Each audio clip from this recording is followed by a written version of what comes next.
તાજેતરમાં સરકાર દ્વારા જે વકફ બિલ લાગુ કરવામાં આવ્યું છે તેને લઈને પશ્ચિમ બંગાળમાં વકફ બિલનો ખૂબ જ વિરોધ થઈ રહ્યો છે, જેમાં એ પ્રકારનો વિરોધ થઈ રહ્યો છે કે આ બિલ જે સરકાર દ્વારા લાગુ કરવામાં આવ્યું છે તે મુસ્લિમ વિરોધી છે। ત્યારે બીજી બાજુ પશ્ચિમ બંગાળમાં હિન્દુઓની સતત હત્યા પણ કરવામાં આવી રહી છે, તેની ઘટનાઓ અને તેના સમાચારો સતત જે છે તે બહાર આવી રહ્યા છે અને હવે પશ્ચિમ બંગાળના પડઘા છેક ગુજરાત સુધી પડ્યા છે। નમસ્કાર, લાઈવ 24 ન્યૂઝની સાથે હું છું મેક્ષુ ઠક્કર। આજે ગુજરાતના મહાનગરો અમદાવાદ, રાજકોટ, વડોદરામાં જે છે તે બજરંગ દળ અને વિશ્વ હિન્દુ પરિષદ દ્વારા સતત વિરોધ નોંધાવવામાં આવી રહ્યો છે। સવારના સમયથી જ અમદાવાદનો સુભાષ બ્રિજ હોય કે પછી વડોદરા હોય કે રાજકોટ હોય, અલગ અલગ વિસ્તારોમાં બજરંગ દળ અને વિશ્વ હિન્દુ પરિષદ દ્વારા મમતા બેનર્જીની સરકારની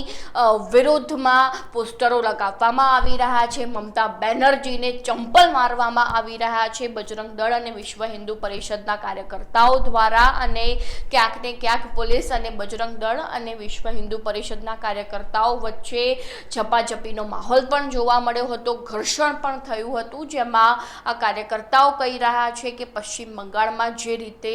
હિન્દુઓની હત્યા થઈ રહી છે તે ખરેખર અત્યંત નિંદનીય બાબત કહી શકાય। અને હાલમાં જે પણ મમતા બેનર્જીની સરકારમાં પશ્ચિમ બંગાળમાં હિંસા ફાટી નીકળી છે તેને લઈને રાષ્ટ્રપતિ શાસન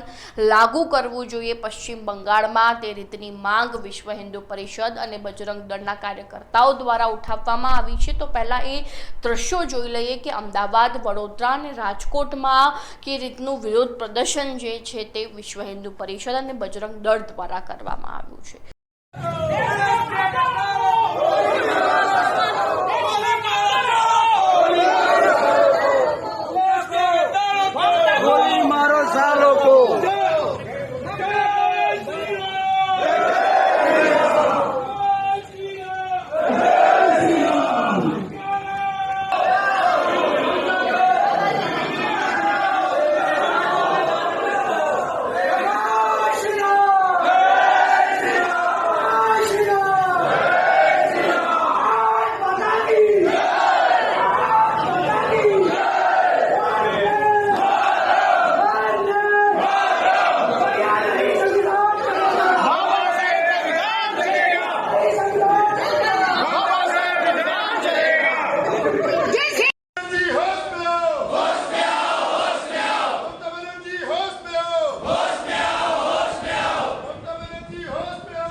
જે રીતે જોવામાં આવે તો આપણે આ દ્રશ્યો જોયા, જેમાં વિશ્વ હિન્દુ પરિષદ એટલે કે VHP અને બજરંગ દળના કાર્યકર્તાઓ અત્યંત વિરોધમાં જોવા મળી રહ્યા છે, મમતા બેનર્જીની સામે સતત નારા લગાવી રહ્યા છે અને તેઓ કહી રહ્યા છે કે મમતા બેનર્જી તે હિન્દુ